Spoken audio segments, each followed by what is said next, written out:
no joyful voice be heard. Let no man look up at the sky with hope. And let this day be cursed by we who ready to wait. The Kraken!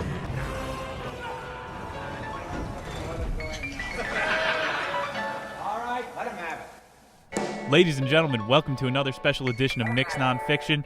This is an epic edition. You're here with your host, comic Nick Muniz. Today we are reading Thomas Hobbes, his magnum opus, written in the middle of the Enlightenment and the British Civil War in the 1600s. This one is Leviathan, no other than one of the most polished praxeological jewels of all time in all of philosophy. If you've taken a Phil 101 class, you will know the Hobbesian view of the world is how we are all just animals. We're all reaching for power, going for our own best interest, and he's going to build in 10 quick books today how even language, when not used correctly, will facilitate the rise of a Leviathan. Arg, lurking out in the waters be a monster more vile than any scallywag can imagine. It thirsts for loot greater than any one buccaneer has ever seen. Legend has it a Leviathan can take down 50 cannon ships in one foul swoop, and every 200 years, she resurfaces as the centralized government. Arg, ooh, ah! That is right, ladies and gentlemen. We are going to be really getting into the mind of Thomas Hobbes today. He is the one who blew the lid on the social contract theory. With the monarchs and the church, they're going, you have original sin, you owe us a tithe, you owe us a third of your money, the fruits of your labor of your life forever because you were born. And then Thomas Hobbes is like, hold up, we have monarchies and at least we have a parliament now, but how come all of us are now paying a social contract? We're just born into this thing again where we lose a lot of our worth. We're really going to be defining it better than that today. This is all for the intro, but think about it. In America, the land of the free, the home of the brave, you are no longer allowed to homestead land for free anymore in the home of the brave. Like, you can't just move up to Alaska. You can't even go to Montana anymore. That was one of the best in the continental U.S. And just homestead the land. Tell the government you're taking this bit and you're going to live off of it. Produce something, pay taxes eventually. That is not an option. Obviously, if you're a homeowner, anybody working towards that knows you never really own the house. You pay off your mortgage, then you're paying property taxes. We live on water world. It's 72% water. And, if you want to live on land, you got to pay the price, though. Honestly, your best bet to find real estate is probably in Atlantis right now. Whether it be the heretic tax or, the God tax 500 years ago, we're going to draw the similarities today about how that goes into our blind religion toward the state and the property taxes we pay. You get taxed at the store. You get taxed when you sell the thing, you get taxed when you die, in estate tax. It's all going up to the top of the pyramid, our pyramid scheme of government bureaucracies. This is not just towards America and our impending election of doom. We're going to be going over all rises and falls of empires today. As this was written 400 years ago, Thomas Hobbes, he is the gatekeeper of logical fallacies. He makes his sound argument by Book 3, the Book of Truth. These are really epically named. You guys are going to see what he's all about today. It was a world of Victorianism where, nature is the only truth. Nature's not going to lie to you. It'll kill you during a storm. And this was to combat vitalism at the time, which was giving shelter to snake oil salesmen back in the day. It's going to be a bit of a tougher show. I'm taking it a slower pace today as it is. The people are ripping me apart because you can't read a Thomas Hobbes book in under an hour and get every single detail. We'll try to throw some laughs in. So as opposed to bullshitting about coyotes and the Department of Motor Vehicles, we're going to be taking a step up today. Hope you heard that too. It is another 6 a.m. where we are out here. I'm sipping coffee this time. We might get a bit of a rush towards the end of the episode. And I am surveying the Rocky Mountain Range. Smog is down. It is a beautiful morning here. Let's get the author. About the author, Mr. Hobbes, from 1588 to 1679, he was having bangers and mash. He was an English philosopher, first to question the social contract. As a kid, he was always saying, I used to remember all of the townsmen, the fishermen in our town would disappear for moments at a time. And he said these were periods of war that the Englishmen loved to get involved in.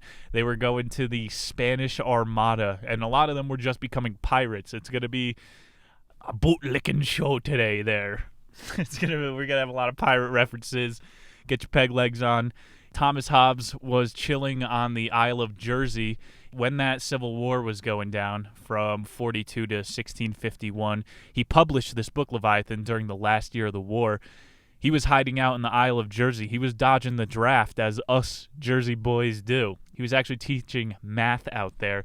Hobbes also says he's well-versed in history, jurisprudence, geometry, the physics of the gases. Let's see if Hobbes could dissect the organic chemistry of that fart I just laid. Theology, ethics, and general philosophy. More than general, man. You're one of the best to ever do it. This was considered, again, the time of the Enlightenment. The Magna Carta had just been written. This is where most of our founding fathers got their ideas. It's a 600-page paper aimed at the few people who were able to read back at that time, but it was all about decoding the Bible. A lot of ancient books talking about power structures. You guys know in the Bible it says you're not allowed to charge interest. And obviously this is the debtor's prison of America. What our entire economy is based on is really breaks down in 10 books, from the motivations of man all the way up to how then we would run a government with our corrupt motivations. Now, Thomas Hobbes, he doesn't have a heroic end to his story, quite the opposite, actually. He was making friends high up in France and all over the English Parliament eventually, so he's running in these high circles. He got called in by the big dogs. Charles II thanked Hobbes for his writings and granted him a pension of £100 a week for the rest of his life. He's like, you make some really good essays here, Hobbes. You're going to write for us. The only consequences is that you're not allowed to publish anything after this book, Leviathan, anymore. Thomas Hobbes, he sacrificed for this bestseller. This has some real fucking truth in it that you're not going to read in a indoctrination history book.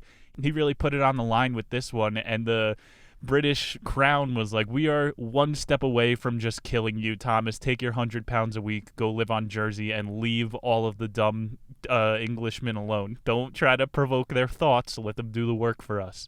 Hobbes, he took the hush money at the end of the day. Could have had far more revolutionary works within him, I bet.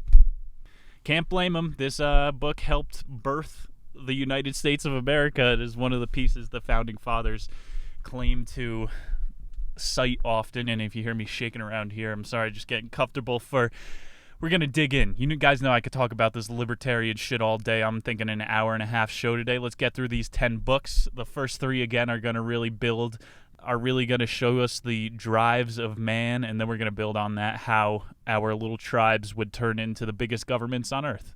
Book 1, The Book of Man.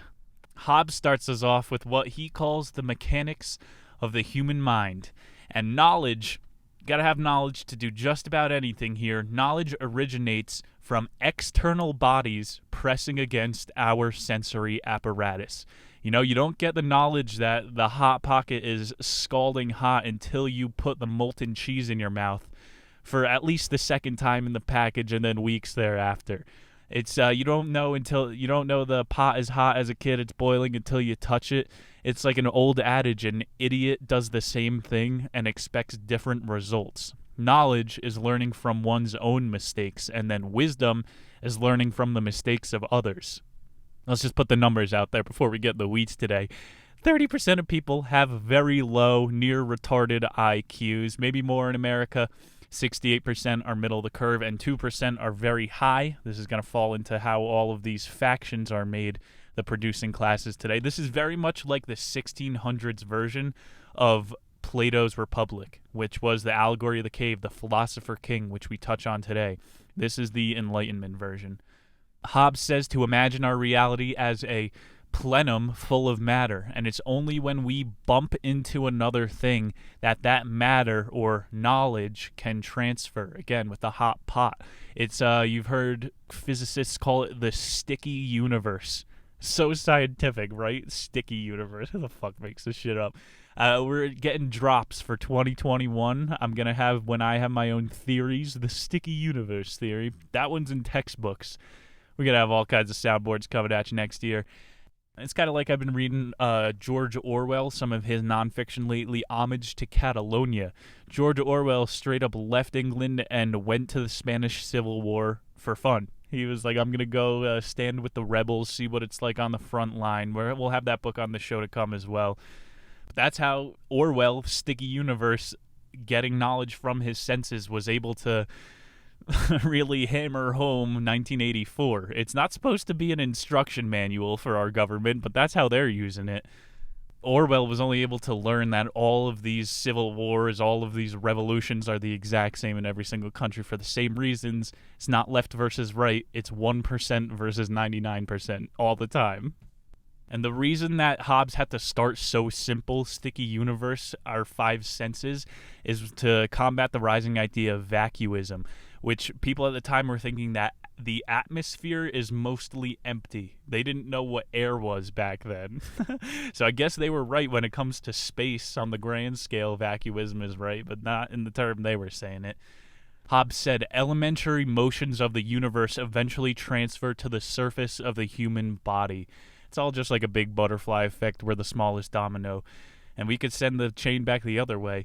He thinks this is how your eyes, nose, ear, tongue, skin produce their brain signals. It's an in thing. He doesn't see us projecting their reality from the inside out. So sense, then, is the action of external bodies colliding with sensitive organs. Vitalism, again, a big idea, was saying people thought that fire was matter at the time.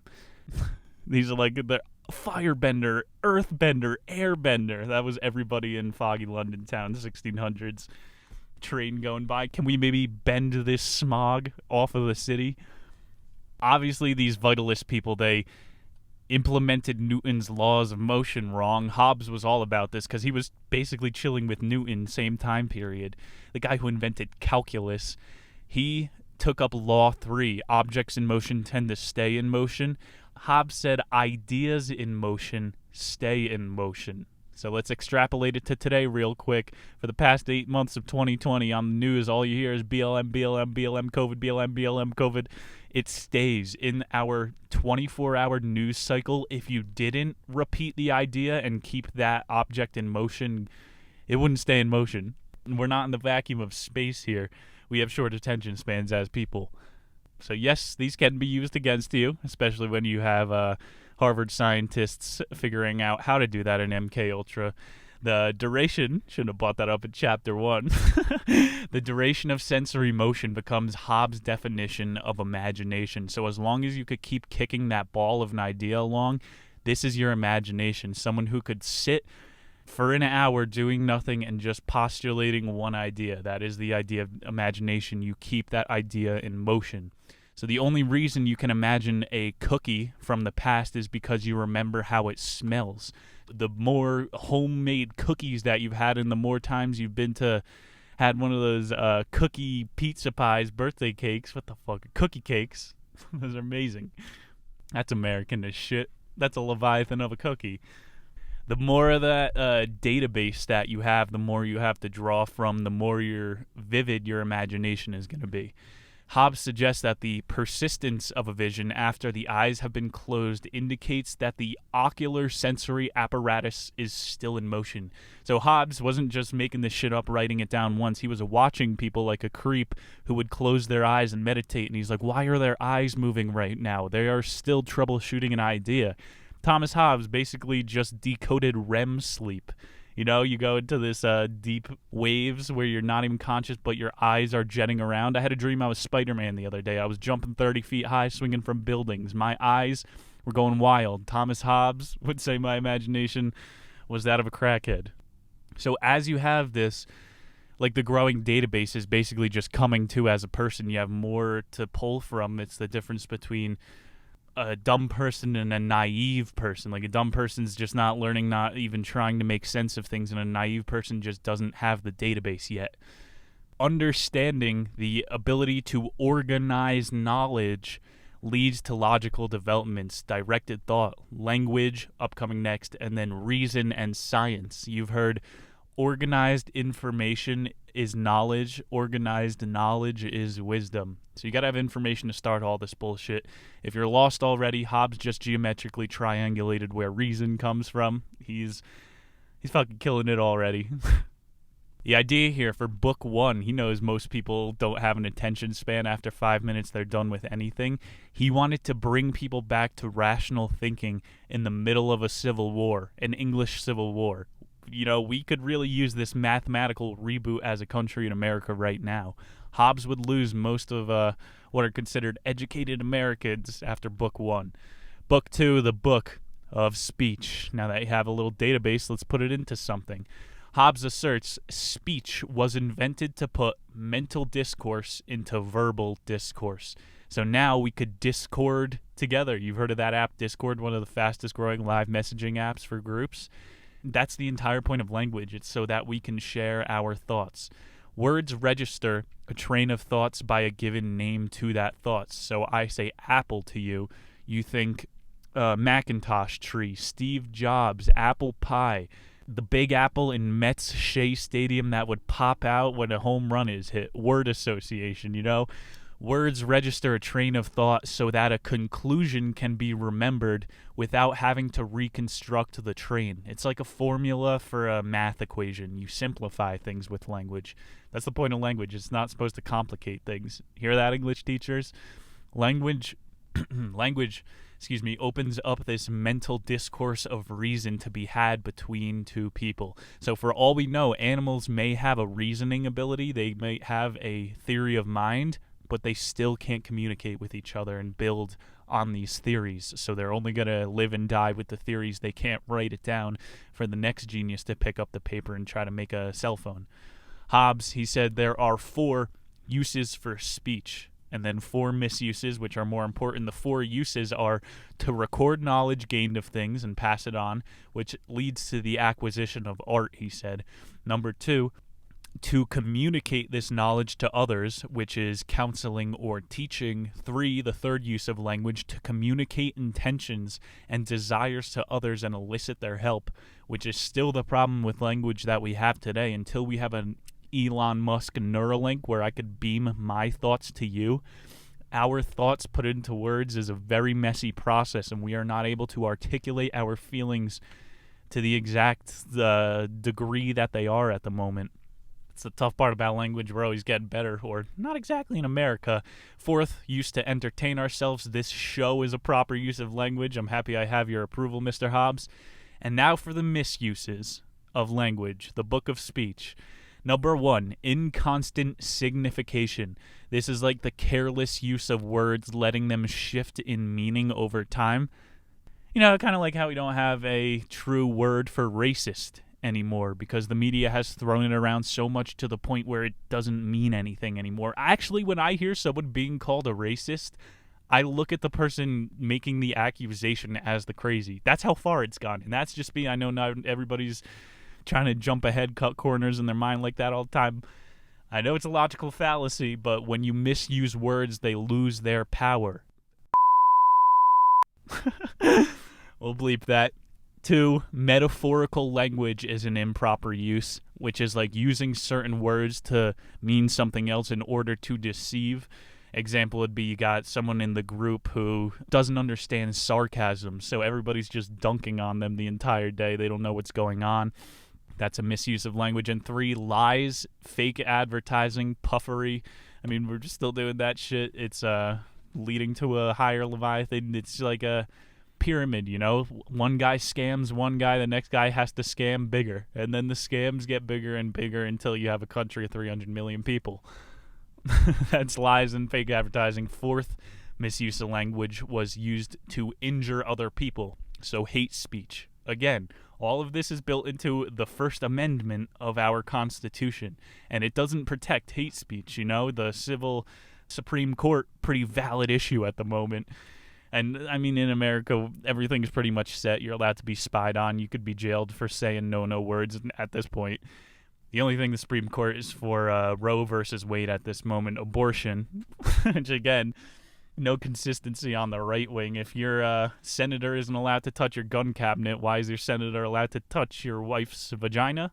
How about you pick a logical consistency? You're a libertarian underneath it all, you conservative.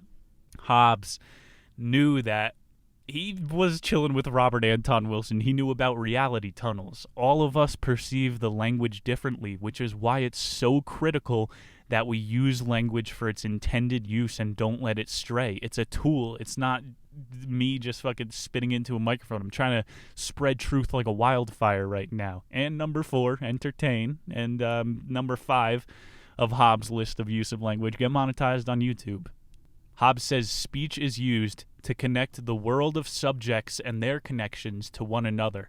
You can't have truth without language. It's like music is the math of sound and space. You're just making beautiful sounds and measuring it until it's the perfect noise. So language would be the measurement of face noises into space. It's measuring your ideas and putting them into a discord. So that would make Hobbes is all about this geometry. He's like an ancient Greek. Definitions are the measurements of angles in the geometry of speech. So remember when you were doing postulates, proofs in geometry as a kid, you'd have the side angle side, the ass theorem, angle side theorem. Definitions are the measurement of an angle of its geometry in space. So if we aren't using the same definition for a word, we will never be able to functionally communicate.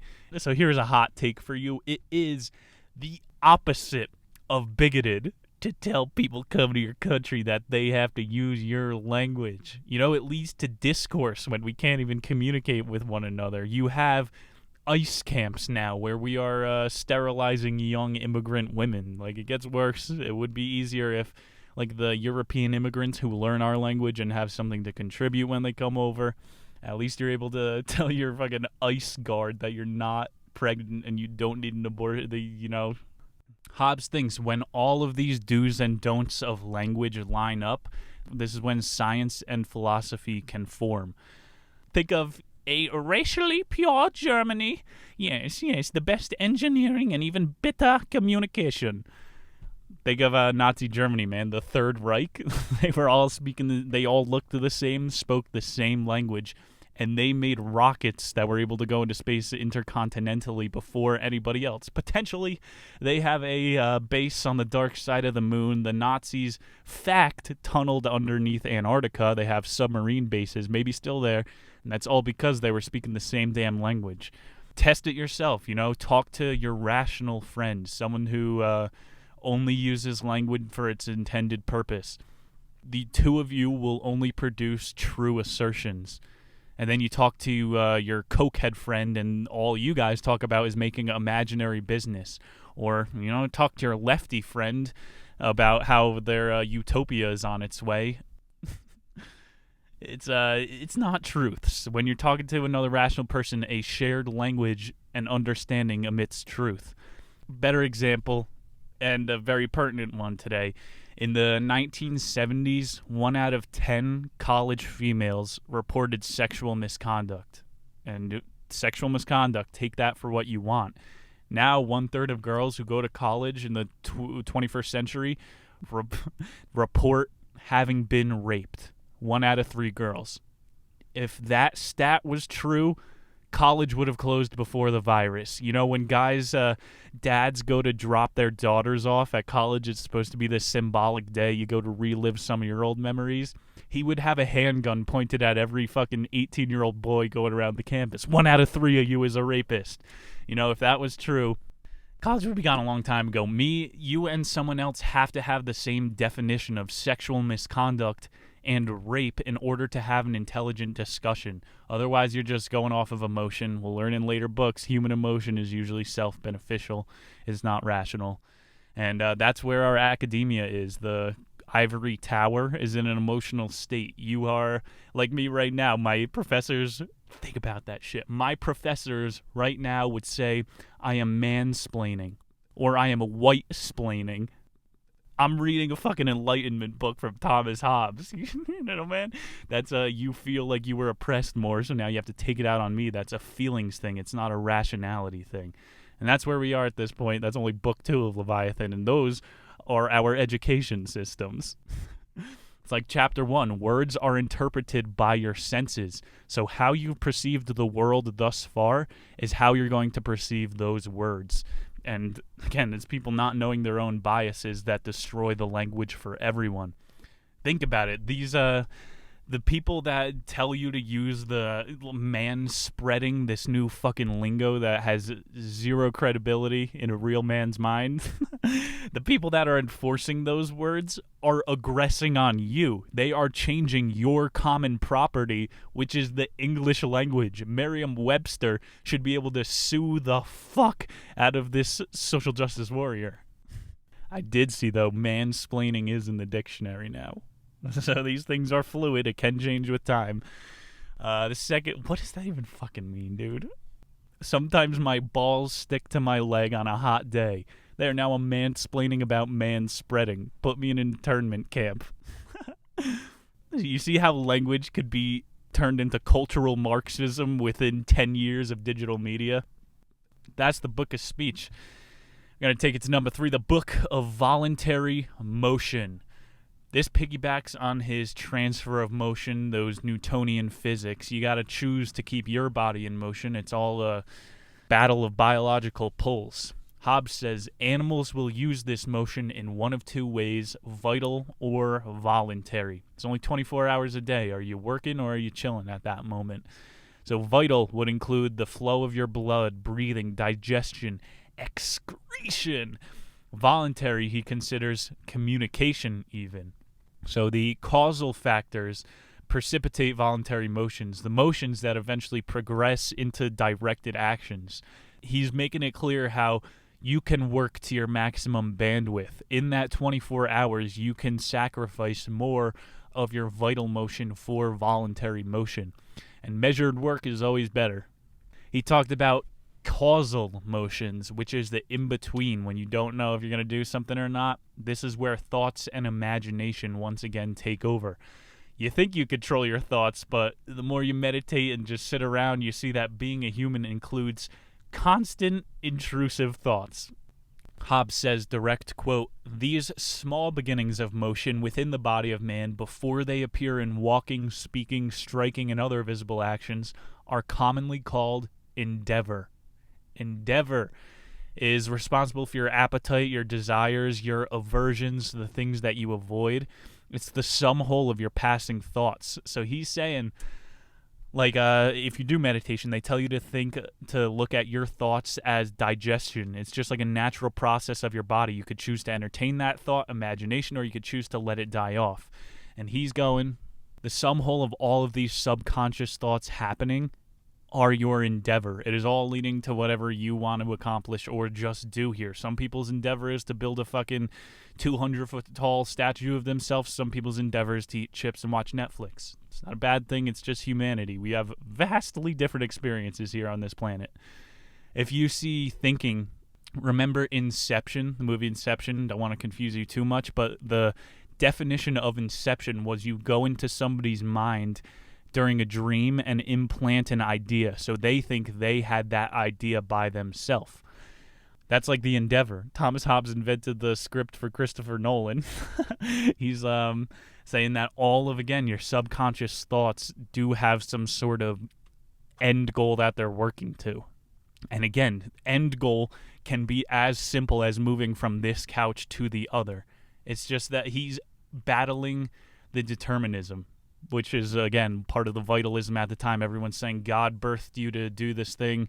You're going to do exactly as he said. If you commit a crime, that's because you're one of Satan's demons. And Hobbes is going, we have some deliberation as people. It's probably the only thing we have compared to other animals. And that is the space between. It's the voluntary motion. He admits some men are born with appetites larger than others. And this is what he calls ambition. So there we are. Now we have a word for it. Ambition is the fact that I want to climb a mountain rather than just binge watching a TV show. And he brought up the word kinetics, and the endeavor usually feeds into some people's ambition and vice versa, and it becomes a rolling ball that picks up motion. Kinetics, you know, the fucking Black Panther, Rip Chadwick Boseman. His special power was kinetic energy. If someone hit him with a fucking hammer square in the middle of the chest, he could shoot that power back at them. which is a pretty cool thing for the black community. Like, they use the civil rights movements as power.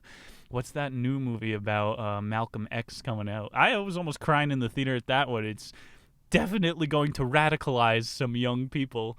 It's the power of cinema. Yeah, definitely sowing division. That's kinetics and the motion of the universe. Thomas Hobbes would have loved to see Black Panther. Now Hobbes and Bozeman are chilling up in heaven together talking about the American Leviathan. Slipped into a little pseudoscience about the kinetics and the motion of elements. He's got it back into the five senses. The chapter was about voluntary motion. We got over the point. You are in a state between your biological poles. Do I want cake or do I want to be actualized and make myself better today, being able to do another push-up than yesterday? He said deliberation is purely subjective to the person deliberating and therefore cannot be considered a science. He basically just said philosophy is not a science because it's just deliberation. My point of view is going to be different than yours. That's what Nietzsche was saying.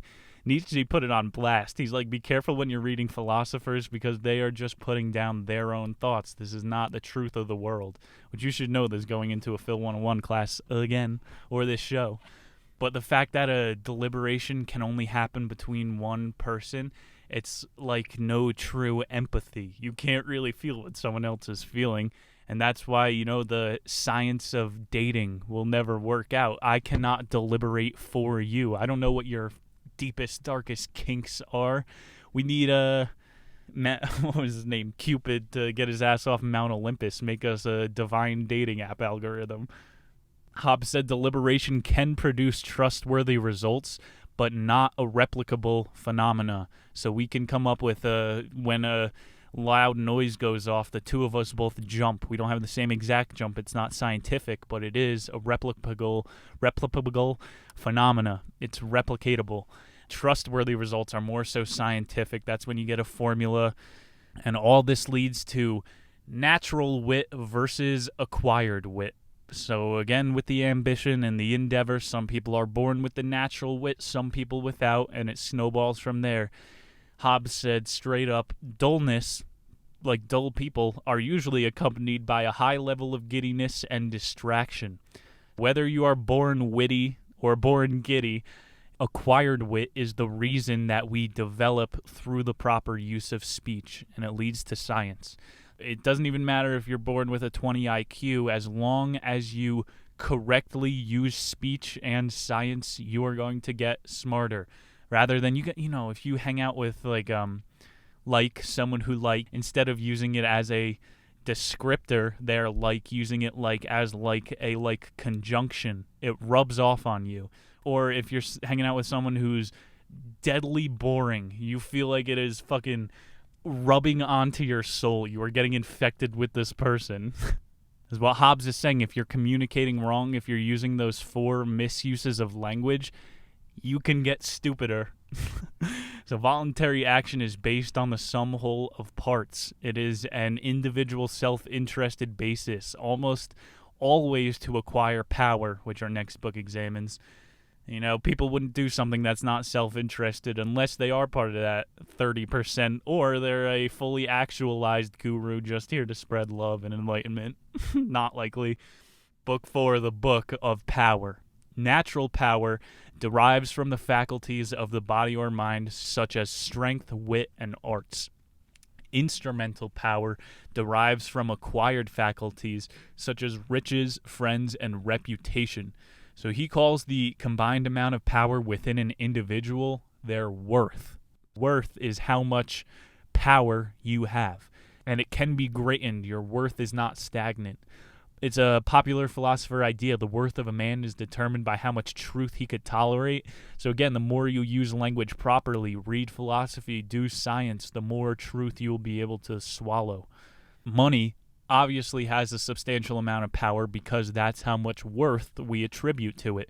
You ever seen the Rick and Morty episode where Morty's all like, how are you going to destroy this population? They're truly evil. They imprison their own people. Are you going to drop a nuclear bomb? Are you going to put acid in the water supply? How are you going to destroy them? And then Rick is like, simple. All we have to do is change one digit.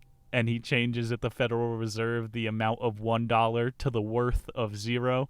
Everybody goes crazy. There's BLM riots in the streets. People are looting and shooting. Literally, all you have to do is just the worth. Worth is power, and what we attribute to the dollar is the worth and the power that it has over us.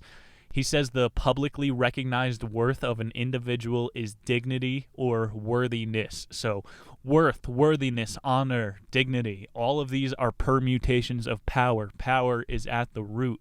None of these concepts would have a need to coexist in a world absent of hierarchies, you know?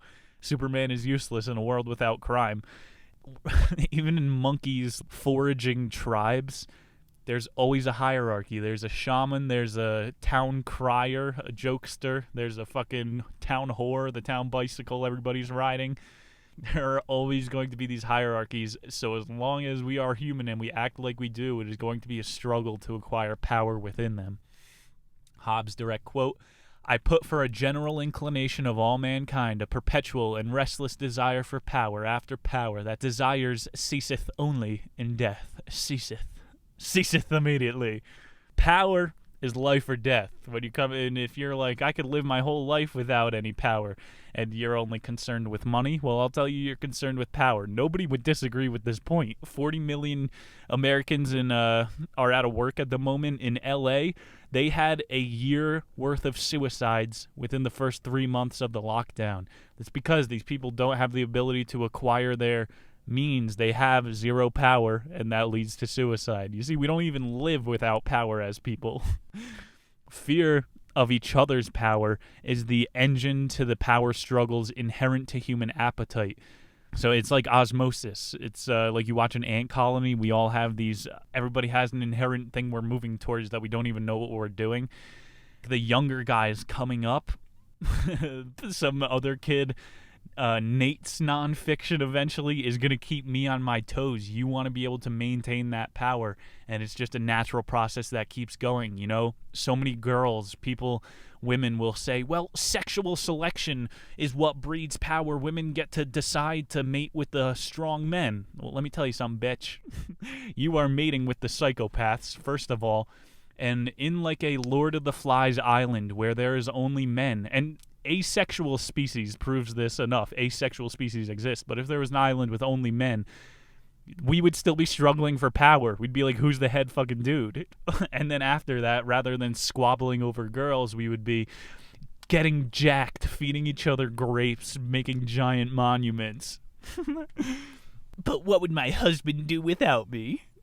It's not sexual selection or any of that drives the evolution of man. It's power.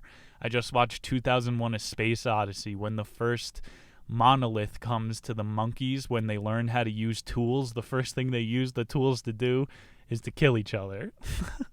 And then we use the tools to get into space and leave each other.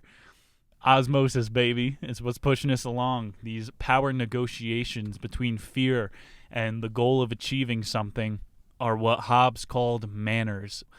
People who acquire power without manners are looked at as rebels, but it still tricks your mind into thinking this person is worthy of power. Once you have the power, people respect it. It doesn't matter how you got it. It's the whole acting like your shit doesn't stink. Fake it till you make it. Whatever. Donald Trump got a small loan of $1 million, and he's a crime boss. It doesn't fucking matter how he got to the presidency. People respect his power now. Even on my small scale on the internet, when I beef with people in comment sections, I get more subscribers. You don't need manners to acquire power. It's almost the exact opposite.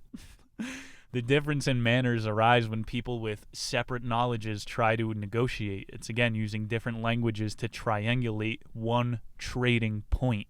Hobbes said, knowing neither the cause of power nor fear, men relied on custom, the authority of others, and religion to achieve peace. So this is a really big point in the middle of the book by Hobbes. It's why he wasn't allowed to write anymore. He's saying now that we have science and we have these trading ports, we don't need monarchies. What are we doing the taxes for? This archaic power structure? Peace is in the trade. Ancient quote where goods don't cross borders, bullets will. As long as you're trading with someone, there's nothing that you're going to be holding against. Think about it. In modern Earth, governments are referred to as power structures. And what are we learning about the upward momentum of power? Who eventually seizes all of it? So it is absorbing your motion, your kinetic energy. Maybe that is what the Black Panther was about. The black community had all of their kinetic energy absorbed, and now they're in the gutter, in the ghettos, like all the Italians, Irishmen came and had to do themselves. You get your fucking power stolen. And this is when Hobbes really, really went deep on his Hobbesian shit. He was talking about the concept of human nature. It's a sum total of our mechanic appetites. We are all just mediated by these power struggles. I'll kill you for an extra piece of fish. I'm not sure I totally believe in this. I've read Civilized to Death lately. It really is about the anthropological history of bonobos, chimps, and our lineage, how we are not really fighting with one another. Here's a story.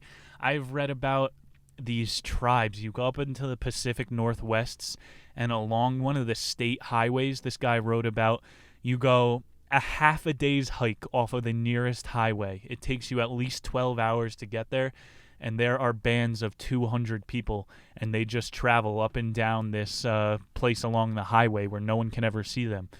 It's not like these little tribes of people are warring with anybody. You know, war is a racket.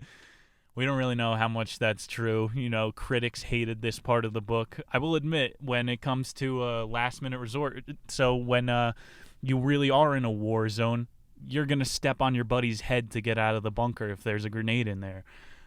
We are crabs at the bottom of a bucket as a species, stepping on each other, pinching each other just to get a little better position.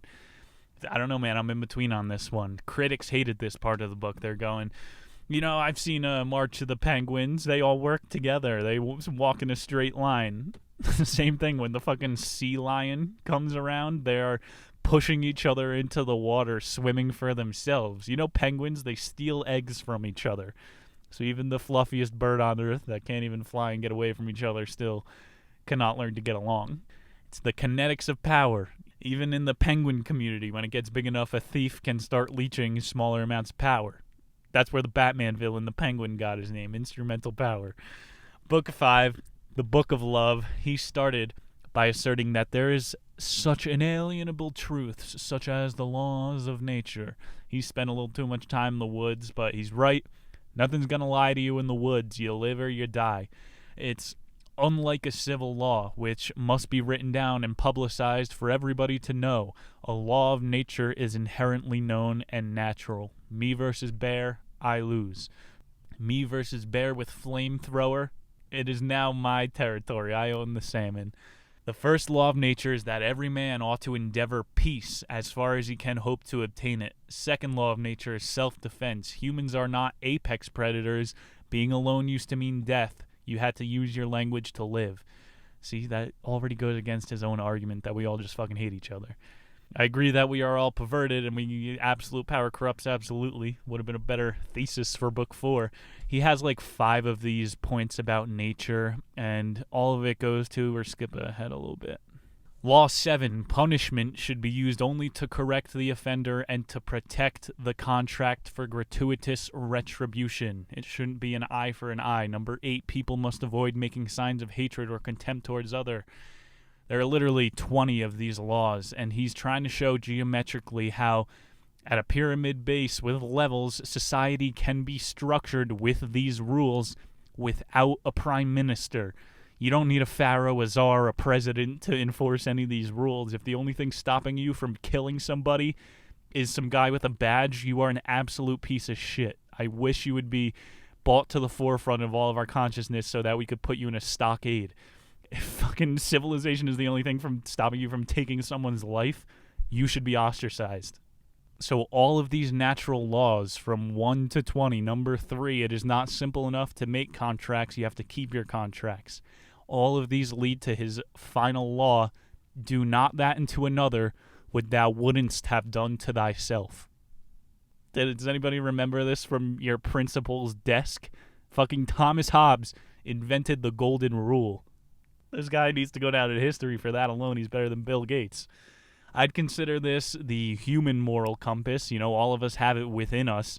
It's not like you have to be taught the golden rule. When you hit someone, you feel bad. It's necessary for humans, again, surviving in nature. If you couldn't get along, you would be ostracized and be eaten by a cheetah. He ended with two types of people. A natural person is one whose words are his or her own, and an artificial person is one whose words are those of someone else's. So this is like the fucking Dostoevsky parroting idea. The parrots were the people who only repeated the ideas of the government. Karen. Hobbes is saying the same thing, artificial versus natural. What are you repeating? He came up with the idea for NPC people. But his point is this contract, if everybody really was out for each other's best interest, following the golden rule, then contracts would be a representation of these natural people, encompassing their joint identities to achieve something better for everybody. All of this, it turns into just contract negotiations, which is basically what a relationship is. You know, I have to take you out 2 times a week so that we have the title of boyfriend, girlfriend, and I can have the human need of sex. It is constant negotiations. Okay, now I have to sign a contract with the government with you so that I have to give you kids and then half my stuff if we get divorced. We'll get into marriage a little bit later and Leviathan getting his tentacles into that. Not to ruin love for anybody. All those laws of nature are in accordance with a theory of love. It's a solid foundation. Just like the golden rule in a relationship. If you're not given, you're not going to get. Quid pro quo. This point, his philosophy moves from its early ideas of kinetics and human nature into a controlled science of civilization. We are absolutely in the weeds. Book 6, Social Contract. We're reaching a peak here. There's many peaks. I'm looking at a mountain range. This is one of the better chapters. The natural human hunger for power always threatens the safety of the contract. Hobbes is going, there must be some common power, some sovereign authority to force people to uphold a contract. Otherwise, why would you follow this? You know, even in the Wild West, people made deals and contracts with each other. If you didn't come through with the contract, this guy would post your face in every town in the West with a wanted dead or alive thing under it. Unless there's a guy with a gun, no one's ever gonna heed a contract to a sovereign where they are losing. Ideally, a sovereign would be established by the people as part of the contract, endowed with the individual powers and wills of all, and authorized to punish anyone who breaks the covenant. You know, a valid contract. Just like you can join a contract and the other person can sue you. So as a citizen, the FBI can audit you if you decide not to go along with the whole every year give us a third of your money thing. At least I get protective services like the police. Oh, wait, that's right. They don't show up anymore at this point of the empire. What the fuck are we paying for? A cop's oath is to protect the state and to serve the law. Anything sounding fishy? It says nothing about having to protect a person in harm's way. A police officer has zero legal obligation to protect someone who is in harm's way. I mean, I'm not saying go out and riot or any of this shit because you're just harming your fellow man then, but you should be smart enough to realize that these people aren't on your side. They tricked you with that whole protect and serve thing. If you finish the quote, it's to protect and serve the state. They are there to preserve the empire. They will throw you in a paddy wagon if they have to. Maybe you shouldn't have signed that pesky social contract in the womb. So you're seeing arise the problem of the social contract. If you don't join the sovereign, you are there against your will. And now you're being oppressed by these people against your will too. They are your authority. The inherent social contract that governments cite to get your money is basically as valid as the church's contract saying, hey, you were born with original sin. So how valid with a straight face could you say the argument for original sin is? You are born evil. Well, you're also born owing me money. You're also born owing me a hand job every third Wednesday. You're also born... What the fuck are these, like, divine rules that we are following out here, people? I'm looking at the only immutable truth, which is nature, the Rocky Mountain Range right now. Thomas Hobbes was right. I watch Apocalypto lately, and it's talking about the Mayans, like, stealing foragers to sacrifice to the sun god. And at the end, the line they keep repeating is, we return to the forest. and seek a new beginning. One of these days, people, I'm wandering up into those Rocky Mountains. All of these logical fallacies are super obvious when you remove the blur that is the base of civilization over it. I'll give you another one of those examples in a minute because they're fun. Direct Hobbes quote, we got the sovereign. This is a crazy one if you're into Gnostic mythos or anything. The sovereign operates through fear. The threat of punishment reinforces the mandates of the laws of nature. The point is that you need the fear to fucking control people. It's like everyone who came to start America as a stockholder was fearless, and so they got to reap the rewards of the land. But now, at the point of American corporatization, all of the benefits have been privatized for the partners, but us, the constituents, still have to pay into it and buy the shares. Some people have referred to governments as tax farms. That's a pretty accurate description when you zoom out enough. If someone came up to your baby and you in the hospital, fresh new baby, and proposed a business deal, they said, hey, for a third of the fruits of your baby's labor, I'm going to offer you a potential retirement plan, which we know is Social Security and is already bankrupt. You know, I'm going to offer your baby a protection plan.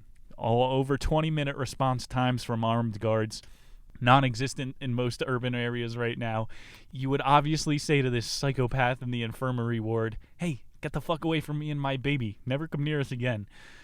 For some reason, when it's prevented by Leviathan, the scary sea monster that has the biggest army in the world, everybody just bends over and takes it in the ass, like we're all indoctrinated to from the principal's office.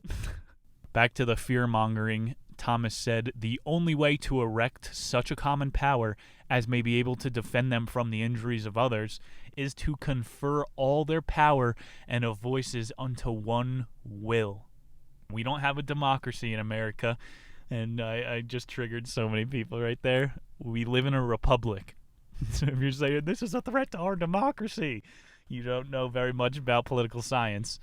If you are relying on one representative voice or one elected voice, even in a democracy, it is kinetics. This man's will and power has been consolidated, and it will corrupt in some sort of way. And again, this is what Plato talked about in the Republic, the erection of a sovereign based on fear. The monarchies eventually will crumble backwards from a monarch to an oligarch to a republic. It's just cycles, man. We go back and forth and back and forth. Am I happy yet? No, yes. The power given to Leviathan permits him to do whatever he deems necessary in order to protect the Commonwealth. Just like your representative, he's gotten the amount of power where he makes the laws, so everything he does is right by law. And it doesn't matter because, again, just like the rebel thing, once you acquire the power, people honor that power because we're stupid. Imagine one winter your dad was like, there's this new flu strain that infects people less than the flu, and it kills less than 1% of people it comes in contact with. Oh, and all those people are just old, and they're dying of something else already. You know, I just read online there are firefighters, this is in Ohio, every time that they come across a dead body in a car wreck, they test it for COVID. Who gives a fuck if it comes up positive or negative? They're writing it down as a COVID death because in Ohio you get $30,000 every time someone dies during a pandemic. This is a firefighter, and he's like, what I'm doing is absolutely corrupt, and I'm here to save lives, not ruin the death records of some. Right, Dad? Flew with less than a 1% death rate. I'm going to stop going to the office and become a hermit and destroy my bank account. It's what we did as a country. Doesn't matter because you are in the contract that you signed at 0 years old. Leviathan decides what's a threat to you. That's the history of government. The oppression always comes under the guise of protection. We are back in the Third Reich. Yes, the Jews are going to ruin our economy. For your protection, you must support the Third Reich. For your own protection. Do you see how these things always come up? Let's fucking push Leviathan back out into the sea. We are doing a fucking UN person versus a fucking crime boss as our presidential election. This is the stupidest country in the history of the world. Crazy times to witness. Instead of these rules of nature, Thomas deduced the rules of Leviathan. Number one was subjects owe him sole loyalty. Sounds a little bit like religion, right? Number 2, subjects cannot be freed from their obligation to him. That's radical Islam. Number 3, dissenters must yield to the majority in declaring a sovereign. Okay, this is Mormonism now. You get ostracized if you leave. This is literally the cult of government. 4, the sovereign cannot be put to death. All right, you're fucking giving yourself immunity. Number 5, the sovereign may determine what ideas are acceptable. He is the ultimate judge of philosophical and science first principles and may censor doctrines that are repugnant to peace or ideas that may cause discord within the population. So discord, one of our best tools as human to be able to build rationality, has been taken away from us. You know, in Australia, a conspiratorial thought can be punishable with jail time. Okay, this is literally thought crime. What the fuck, people? I can't hold it together, man. Sorry. Thought crime is a thing in Australia right now. And you see these articles in the U.S. news saying Australia's dealing with the virus is a very good model for the United States. No, it's not. We like freedom here. We have a constitution. Please do not lock me up for thought crime. And I'm actually publishing the ideas, so be considered disinformation. Stay under the radar for now. You can see how fucking bullshit these things grow and grow. As soon as you misuse language, people are lying to each other. The first guy, I want to meet the first guy who lied. The inventor of lying, that guy's more successful than the invention of the wheel, I bet. Imagine they're sitting on the side of a mountain looking at the stars, waiting with their fucking tribe is at the bottom of the hill. And one guy goes to the other. You see that up there? That giant ball of light? It talked to me last night. It told me that you have to let me have sex with your wife. It told me that. Otherwise, it's going to rain. This guy, this monkey, was an absolute fucking genius. Man, lying completely changed humanity. It's like a monolith of its own. Being able to fucking... Alright, that's the end of my tirade. How could you not get triggered when talking about Thomas Hobbes' The Social Contract? He said, to end it with a pretty scary quote, "Sovereignty is the sea monster Leviathan holding you to the current. No one is so fierce that dare stir him up. His teeth are terrible round about. His scales are his pride, shut up together as with a closed seal. His breath kindleth coals, and a flame goeth out of his mouth. When he raiseth up himself, they are mighty afraid. Upon earth there is not his like who is made without fear." Fear is the ultimate controller. You'll notice how anxious you were when you turn off the news.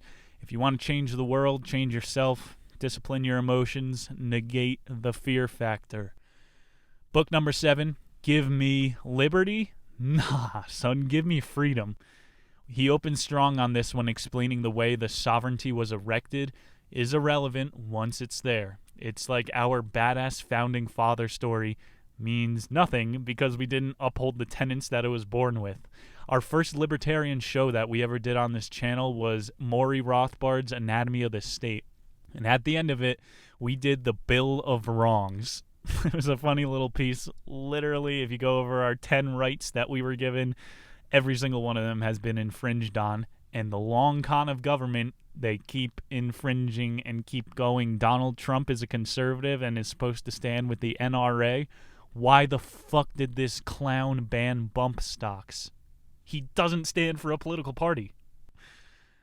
So just like the rebel thing, which Donald Trump quite is, sovereignty established through force incorporates all the same rights and requirements of a contract. So that's what the social contract is. If you get it by now, you didn't really have to sign anything. It's because this person has power over you, they can impose their will on you. Are we slaves or are we free people? That's the theme of the show today. You might be close to checking off that bingo card now. He made a distinction up here. When the sovereignty... he assumed our political classes. When the sovereignty comes to power by institution, it's because people fear each other. This is the Republican rise to power. There's chaos in the streets. We need to pay more people to fucking put us under house arrest. And then when the sovereign comes to power by force, it's because people are scared of the state. And this used to be the Democratic side. You know, you're saying we need to build the federal government so that they can minimize the size of the military-industrial complex. They still don't do that. It's fucking Leviathan. It just keeps growing. America started out as the smallest government on earth, and we kept it that way with the Articles of Confederation for a while, and then we fucking sold out, and now we are the biggest bureaucracy the world has ever fucking seen. A lot of F words today. This is an angry episode. We're going to get lighthearted next week. He compares contractually sovereignty to power as a parent over its child. You've heard of this comparison before, and it's funny because it's wrong, but your elementary school teachers would always say, well, daddy government, mom, that's so dystopian that they would say that even. Big brother. In an earth of sovereign individuals, governments own their constituents. Some people, there's the answer right there. And so his entire point was government works mostly as a motherly figure. If you did have to decide between mom and dad, like, think about your mom in the neighborhood. Like, she always has to follow what's right, what everybody else is saying, which is the global response to the coronavirus. And then you have the Sweden, the Nordic countries who did a herd immunity. They just went about their day, and the thing peaked and went away. And now we're still counting firefighter deaths as fucking... You see what I'm saying? Like, if you follow the zeitgeist, the mass thought, the mass hysteria at this point, you're just going to keep getting crazier, misuse of language. And then Hobbes' other idea, he entertained the idea for a while, was how nature is the father figure to man. Nature. Because if you don't go out there and get your keep, you're going to die. There's no falsities, man. There's no loopholes where you could try to make people over on. It's truth. So the Wild West was like the perfect parenting household. You had just a little bit of both. A lot of freedom to make your own mistakes. And this was one of the bigger points of the chapter. Really good quote by Thomas Hobbes. If the sovereign is no longer able to fulfill the functions of protection, the soul has left the body of Leviathan.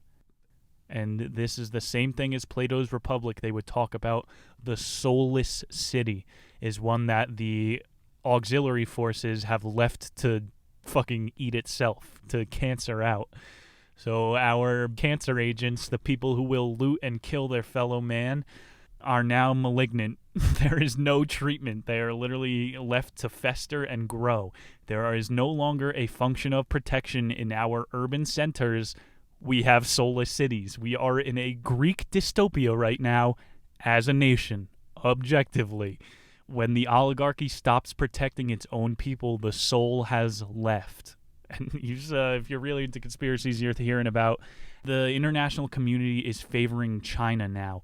If every country was a separate club in a city, the club owners know when this isn't the hot club anymore, you take your investments to what's popping. And right now in China, you could get fucking away with literal genocides. There's a Holocaust there now. You could do human-animal hybrid studies. You could do technology.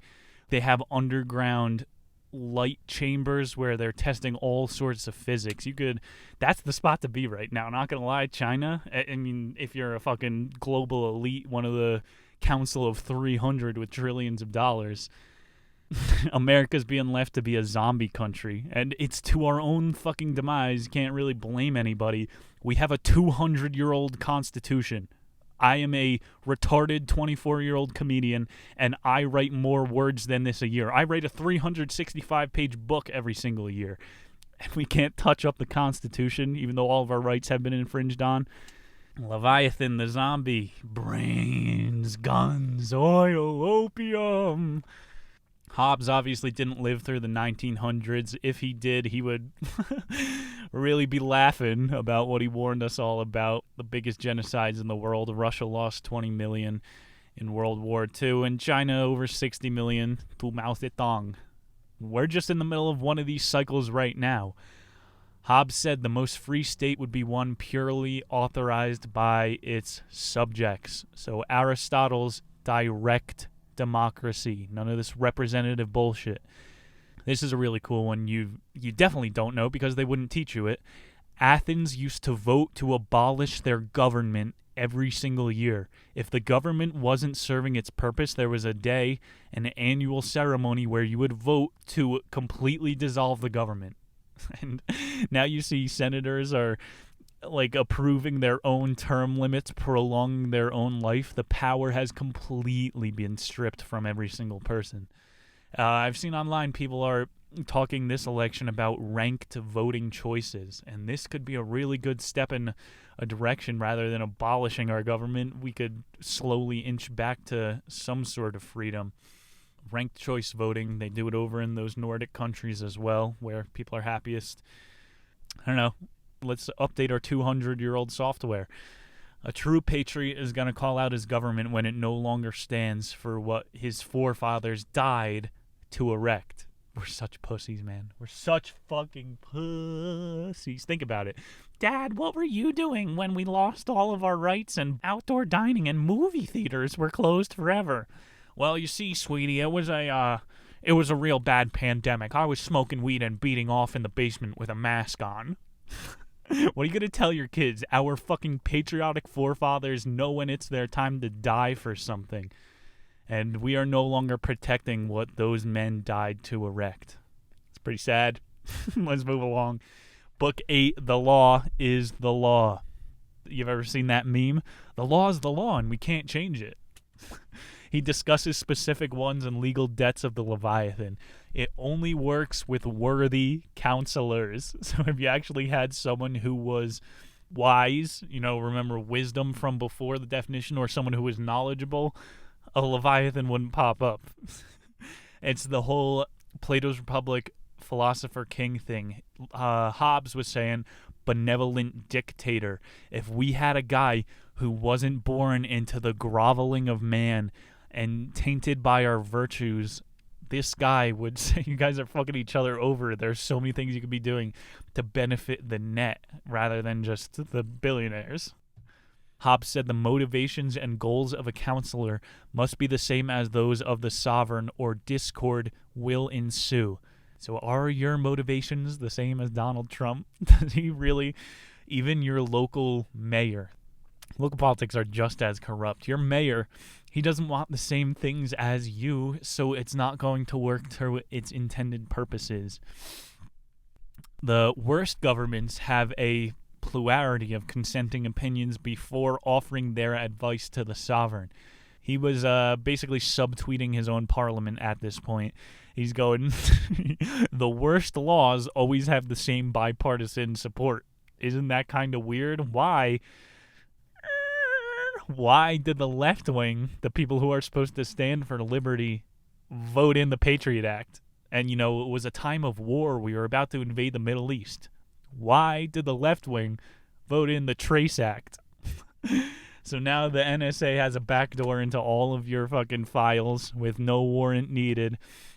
Bill Gates, everyone who thinks is going to save you, he sold through Microsoft backdoors to the NSA so they could go through all of your Microsoft video game achievements and all that shit. They're selling our data off, which is more valuable than gold. Imagine you owned your own data and can sell it. You would pay your rent by watching fucking movies. Does that make you hate Bill Gates at least? Am I making a little progress? In Washington, D.C., there's a term for this, for a bipartisan guy who will do the trusted thing in a bad situation. Like there's an opportunity, the levee breaks in New Orleans. Are you going to use the relief funds to help the people or to pad the senator's pockets? The person you can trust, they say, has steady hands. So gross, man. It's, again, top versus bottom, not left versus right. Back to the philosopher king, Hobbes said those who administer the law must be impartial and decide equitably his conclusions through proper exercise of reason. Go look into judges, like state judges, anybody at a circuit court judge. After they go on their lunch break, they are known to give more lenient sentences. So if you get a judge when he's really hangry, he's not going to be exercising proper reason. This guy's going to slam the gavel a little bit extra hard because he wants his Cheetos. That's like Plato's Apology. He wrote about how it's better to have a professional, impartial jury of peers rather than just bribable attorneys and judges. You've seen Making a Murder or the OJ trial. Everything's for sale in consumerist America, even decent deals on justice. Hobbes' philosophy shows which many people don't believe for some stupid reason. You're watching too much CNN and riot footage. There is justice without laws and sovereigns. Maybe even more. I've read Sex at Dawn, another anthropological book. It's about how men, we get off. We have a mental reward mechanism for punishing rule breakers. It's natural. You took a little too much meat from the pile, I'm going to break your nose. Women feel better when they keep in line, when they keep the whole system straight. That's, again, why the government is so maternal. It's just trying to keep everybody in order. But there is so much habitable order in that chaos. It's natural. The sovereign will always try to enact punishment by you punishing yourself, which is like until you're totally involved in the criminal justice system, they make you volunteer. They make you do something retributive. You got to go meet with the family that you stole from. Hobbes talked about a little crime and punishment here. Retributive punishments are not only ineffective, he said the actions of the sovereign can never be defined as illegal. So if you make the laws, you're never going to break the laws because you're making them. You know, I'm impure. If you have the police badge, you're going to speed. Think the 2008 bank bailout. 1 trillion tax dollars were used to prop up failing businesses. In the Thunderdome of capitalism, it doesn't say anywhere where corporations are allowed to be bailed out by the government. That's the marketplace of ideas. If you fail, you fail. You don't get to steal from everybody and keep trying. It's called corporate socialism. Think now how 30% of small businesses in Main Street America are closed, gone forever. Big banks just got another $2 trillion, and I'm seeing it's upwards of $4 to $5 trillion bailout. That is 1/5 of our what we owe China. The banks just printed it and kept it. And what did you get? 2 stimulus checks, if that. There was supposed to be another one in September. What happened there? Hobbes saw this Occupy Wall Street shit. It happened back then. Occupy Hyde Park. The opposite of punishment is reward. So we reward corporations for failing. Something we know about free economies is the higher degree of freedom, the more sizable award that you can make. You know, there's more people to make money off of. So the bigger Leviathan is, the bigger Leviathan's going to get because it makes the laws. You can always take your fucking money. Never in human history has restriction produced opulence. Yet we're still paying imposts, levies, income taxes, which we're supposed to stop after World War I. He ends it, Leviathan is the origin of the law, not governed by it. Consequently, he can never be punished. Book 9, our second to last, we're getting into our own moral compass. Now that you know the geometric structure of human nature hierarchies, it's time to get a little bit spiritual. Hobbes talking about the prophetical word of God, or the elements of Christian faith that cannot be known by reason alone. They have to be obeyed. This is what the government is. Like, maybe my brain is too rational. I'm looking for reason in our own government. At some point, you have to have a Christian blind faith towards your government. Fuck that. That's how you walk into a concentration camp. Or it'll be told it's an internment camp for COVID to keep you safe. And then you never get to leave. A prophetical word of God. Imagine if your governor came out for his election speech and he was wearing a Pope hat. He had an entire ordained fucking robe from a priest and he's in this fancy garb. That would make it a little more apparent how fucking magical the government is, that they deserve 1/3 of your wealth. Literally, it's only because the cult of Christianity wears such silly costumes that people don't take it as seriously. And so, even in fucking Russia, how the Tsar used to wear like a big silly hat and shit, Russians know to distrust their government. In America, where the guys wear suits and there's girl power, girls at the top who are trying to fucking shake it up or whatever, everybody's blind to the mystique. And maybe it's because we're only 200 years in. We are naive as Americans. We don't have the database yet as a country to know, whoa, during all of these all of these world events, we get fucked over somehow. Most other countries know this. Hobbes said, Leviathan's knowledge, belief, and power must come from the sovereign.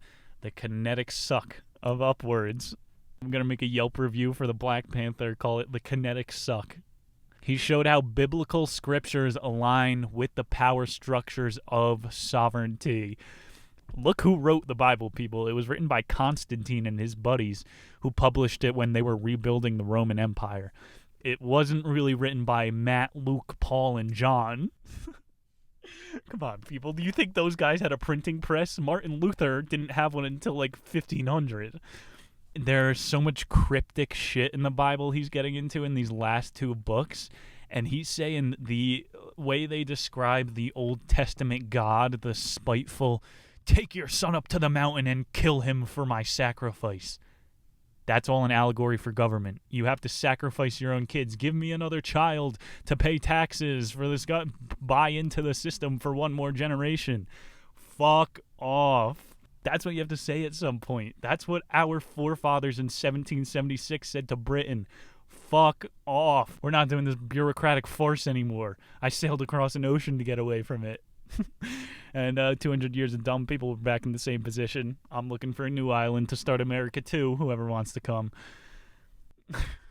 Hobbes said, the belief that the world is the kingdom of God has been responsible for the double vision of Christian subjects, because to believe that both God and the civil sovereign are kings of the world causes divided loyalties. So one of the biggest mind fucks about Christianity, one of the 10 commandments, don't worship false idols, is how that works in accordance with government. Like in communist Russia, they didn't have religion. You weren't allowed to praise another god because you praised the state. And it's pretty wild in America how people will fucking be in the cult of Trump at the same time as going to church. All right, well, are you disobeying God or a billionaire with orange hair? Again, I'm looking for rationality when people contradict themselves within 4 hours of waking up. Adding a layer of nationalism, Hobbes said, is able to manipulate people's moral compasses to two magnetic poles. That's fucking poetic and astute as shit. So if you have the North Pole is God and the South Pole is government, you will never totally commit yourself to one thing. And that's how the government wants you, in a state of fear and manipulation where they can always push you towards one degree. And we'll get into this psychology a little bit more. I read When Atheism Becomes Religion. Great title, written by Chris Hedges. He wrote America the Farewell Tour, one of our shows that did really well this year. Great author. And that's about the binary thinking of religion. You're either this or you're that. You're an oppressor or you're a divinity. You're a saint or you're a devil. Life is not that. Especially in the, what do we call this, limbo, the judgment zone between heaven and hell. Here, earth, life is in the gray. That should be more obvious than anything. He's calling out this blind religion you have to to believe in the state for it to make sense. He's calling out how willingly we play into religion, but when we talk about government, we say it's tangible truth, which is even more dangerous. It's easier to fool someone to convince them that they have been fooled. So someone who really is gung-ho social progressivism will never understand how willingly they are playing into the act, and it's because they believe it as tangible truth, which we're getting back to the realities. What one truth is not always someone else's. What is $2 trillion? It's a number in a bank account. At this point in the empire, it's share percentage. What are those called? Market shares. Like Coke and Pepsi, RC Cola, they have enough money to make their own countries and sovereignties and oppress people. They are only making those numbers as market shares at this point. I own X percent of this and you own 0. It's like the numbers don't even mean shit anymore. You see with universal basic income, it's percent shares at this point of communism that we basically are into. That's how you have to try to view these intangible fucking like $5 trillion bailouts. They're not actually keeping track, people. A fucking plane hits the Pentagon on 9/11 and $1 trillion in war debt disappears. Oh, yeah, that makes sense. That's a tangible truth. Hobbes is hitting on some heavy philosophy right now. He's getting a little too loud for the English Empire. I have composed what is called the grim generality. This is one of my hypotheses. Yes, I'm toking on my tobacco pipe. The grim generality. People love to believe in fairy tales, romantic comedies, Air Bud. It's a feel-good story. This golden retriever can dunk a basketball. 100 years ago, before TV, children were read the grim fairy tales. They grew up with an expectation that there was a predator wolf watching you in the woods, some creepy old lady that was going to lure you and your sister into her house, feed you candy, and then shove you in an oven. What do you think? In 2020, Jeffrey Epstein, all these fucking child sex traffickers getting caught up. What do you think is more realistic? The grim realities of life or Air Bud and SpongeBob? Why do you think we have fucking a third of people on antidepressants and the highest suicide rate with the most wealth in human history? It's because we feed all these kids these fake realities. It's the grim generality. Hobbes would not have been surprised when he saw Kite Runner on school curriculums instead of Leviathan as mandatory reading. He ends book 9 saying, if we all want to live in reality, you got to separate church from state. Again, the founding fathers were like, we're definitely going to do that. And he said staying sober in daily life. And they had a bit of a mead epidemic back in England at the time. Water was dysenterious, so everybody was drinking beer. He's like, can we stop drinking and try to think rationally for a minute? You gotta imagine the distraught that this guy was in living amongst those people. Anyone else think is weird? With all the science in 2020, you can buy a handle of Everclear anywhere and kill yourself from drinking, but I can't buy an eighth of weed. Leviathan is tangibly true. Again, this is where the founding fathers got their ideas, many of which had their own pot farms. They said to separate the state from the people. Theology is always subject to rational philosophy. The story of God was made up by man. Remember that. Always remember that. The British Empire doesn't like the layman having that realization. And that takes us to book 10, a really cheerful ending, the Kingdom of Darkness.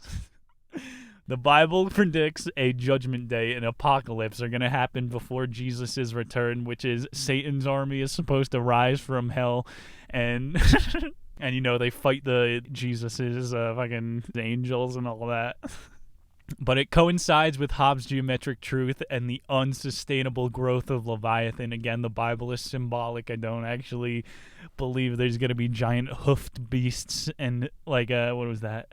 This is the end, a 50-foot tall Satan with a 20-foot dick walking around. It's all symbolic. He says at the end here, people who use the spirits and demonic senses of the Bible in literal sense to scare people are completely unethical. And so, like, that's what priests used to do. The priest in the village was the only guy who knew how to read, and that's why they gave him the Bible. They're like, what does this shit mean? And so he would make up shit so he could bang everybody's wife. Does that not sound like what our bureaucrats are doing with this virus? They're not telling you to go outside, backing up, strengthen your immune system. They're telling you to do things that'll kill you. They're manipulating the science for their own good. This is a new system, especially in this new scientism, the religion of science. Coincides pretty well with the religion of government. Hobbes called the Bible an allegory for decay. He called the sovereign a confederacy of deceivers that to obtain dominion over men in the present world endeavored by dark and erroneous doctrines to extinguish them the light both of nature and of the gospel.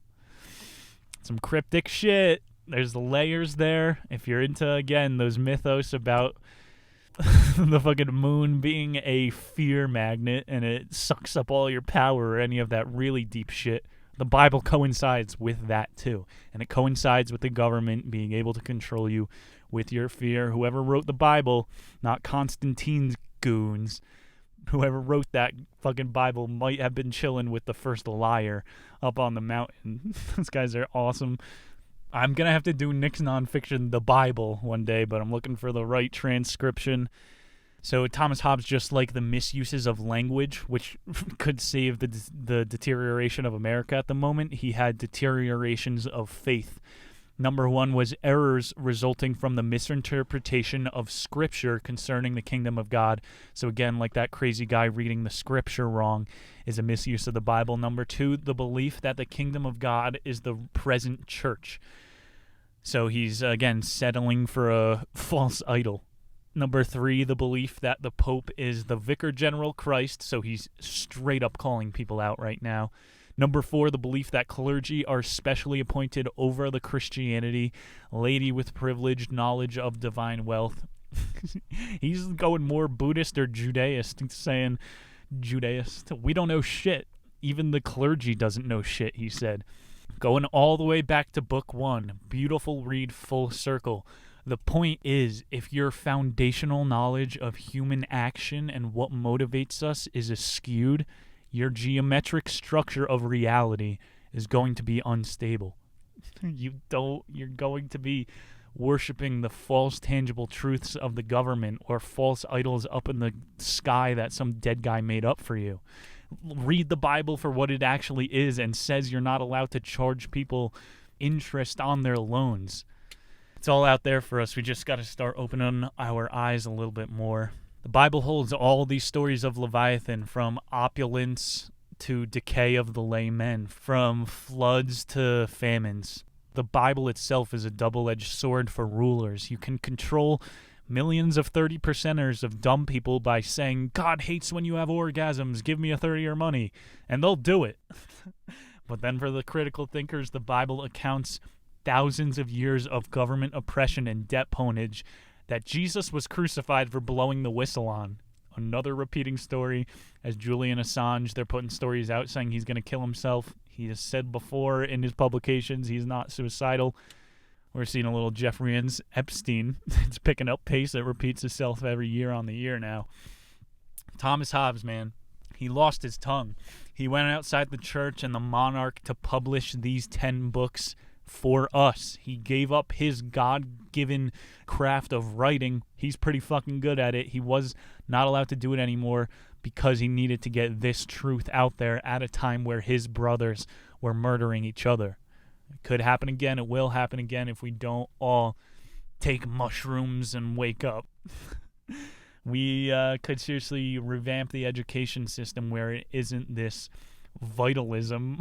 It could really be a 21st century philosophy where we're bettering ourselves. This book hit really close to the truth.